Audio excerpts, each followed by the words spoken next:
Sorry, my dog's barking and stuff, so after he gets done barking, I will continue recording this. I guess the mailman's here.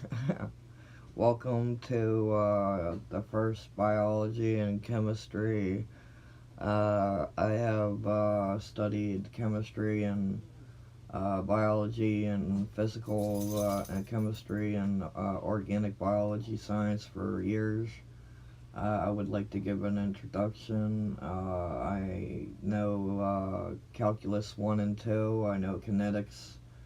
I know physics and quantum physics and thermonuclear dynamics and all kinds of stuff. Engineering. I mean, I could go on for. I'm going to do these lectures for about 10 minutes each and break it down to where maybe anybody could understand chemistry, to where it's broken down to I have tons of notebooks, and I had wrote different things, and I had tried to explain it the best I can, and so I will try very hard to and if you don't understand something that you hear on these lectures, please do messenger me. I will elaborate as best I can. Okay.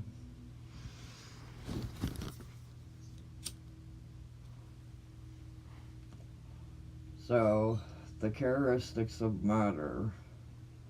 The characteristics of all types of matter.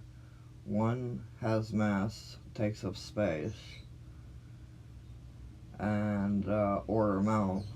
Matter includes both living and non-living that can be seen: rocks, plants, soil, uh, a TV, a window, a house. um, and then that can't be seen, such as air and bacteria, uh, particles in the air. Kids will you might hear a kid ask, "Why is the sky blue?" Well, it's just this simple. It's because there's dust. Dust is everywhere. Dust is everywhere, and because the sun reflects off of the dust particles and makes the sky blue, and the clouds are just water, gaseous water, hydrogen form based. Clouds are just water, and they're like vapor in the sky. That's all a cloud is. And so, also, matter includes materials that do not occur naturally, like that are made in a lab, like synthetic materials. They also take up space and weight. Living birds, plants, animals, non-living rocks, sand, soil, etc. can be seen. Things that can be seen are solids, not necessarily as liquids and stuff. Can't be seen: air, gas, bacteria, etc. Feel free to messenger me or post something if you don't understand this. Various forms of energy, such as heat, light, and electricity, are not considered matter, but light bulbs that have energy based electricity, the light bulb itself is matter, but electricity is not.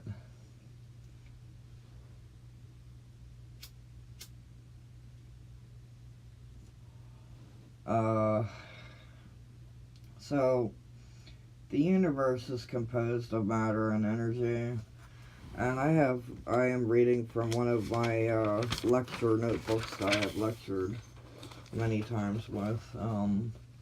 The following is a characteristic of all types of matter. Can you guess? I will pause a minute for you to think The following is a characteristic of all types of matter. Well, okay. I'm sure you know that the characteristics of all types of matter has mass, which is weight and volume and density and the topic of mass. So, one is sometimes visible and invisible but has matter. Like dust. You can't really see dust in the air, so that's invisible. And bacteria, like where you would get sick, like viruses, that's like invisible but it's still matter. And two, naturally occurring and synthetically made in labs. There are a good amount of elements on the element table that are synthetically made in labs. We will talk about that later. The classification of matter. Okay. Here is a uh, demonstration of what I wrote as a classification of matter. Chocolate milk. Unlike heat, energy, which is produced from a light bulb, as example, light bulbs are mass. Heat energy is the reaction inside a light bulb, which is a chemical reaction. We will later down the chapter. Classification of matter does not explain as scientific theory. Chocolate milk is a substance of matter. Examples of following processes does not fall within the process realm of chemistry.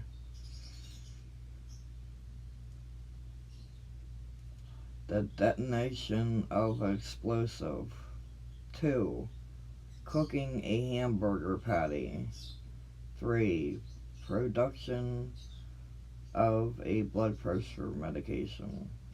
Here are some key notes. The volume of a sample of matter is a measurement of the amount of space occupied by the sample. And so, physical states of matter characterized each of the three states of matter in terms of the one is indefiniteness of the space's shape of volume.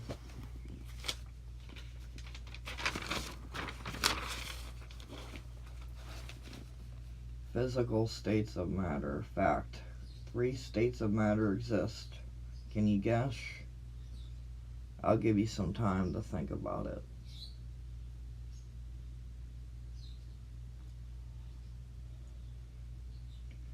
The 3 states of matter exist, and they're physical states of matter. 1. Solid. 2. Liquid. 3. Gas. So, if you're taking notes, you feel free. Solid. The definition of solid, does anyone know? Is a physical state of characterized by the definite shape and definite volume. Which would be, well, we're going to talk about that. Even solids, not liquid or gas, is powdered or granulated forms such as salt and sugar. A quantity of the solid takes the shape of the portion of the container it occupies, but each individual particle has a definite shape and definite volume, such as, well, we'll get to that. Now, liquid is a physical state and characterized by an indefinite shape and indefinite volume. So, if you were to take a container, like a cup, of liquid and dump it onto a table, you can plainly see the shape changed, but the mass and volume when weighed remains the same. It takes shape of a container but does not have definite shape like a penny. If you put a penny or a quarter or a nickel or a dime into a container, still the penny retains its shape. If you spill the penny, which is solid, it has definite volume and definite shape, onto a table, the penny as a solid remains definite shape and definite volume. But liquid like milk, juice, anything that is not solid or gas has an indefinite shape and remains as a definite volume, because liquid like milk takes form to the container you have it in, but if you dump it somewhere, it's not going to. So definite shape remains its, Gas is a physical state characterized by indefinite volume and indefinite shape. A gas always fills its container. It has no shape. Indefinite volume is caused by the gaseous state, but if able to form a solid would not be weighed. But gas, if you fill gas in a cup, it takes up it takes up the shape of the cup. If you dump it out, it has indefinite shape and indefinite volume, which we'll get to. And it can only be weighed in the chemistry lab if you were to do so. The state of matter observed for a particular substance depends on its temperature. 1. The surrounding temperature, and 2. The strength of the forces holding the structured particles together. Water is one of the few substances found in all three physical states. Actually, 4. 1. Solid, which would be ice, which is a physical chemical reaction of water freezing at freezing point temperature. 2. Liquid, which is physical. 3. Water, physical, which is an element. Water is defined as H as hydrogen, 2 molecules, oxygen, 1 molecule, and actually hydrogen in tap water, unless you buy purified water, tap water would be confined as H for hydrogen, 2 molecules, chlorine, which is Cl, 1 molecule. So you have the gaseous state, which is steam. Of the gaseous clouds, that's what steam is, that's the clouds. The following characteristics of both liquids and gases. 1, it's an indefinite shape. The characterization completely fills its glass, is a gaseous state. The characterization for indefinite shape, volume, definite volume is 1, a liquid.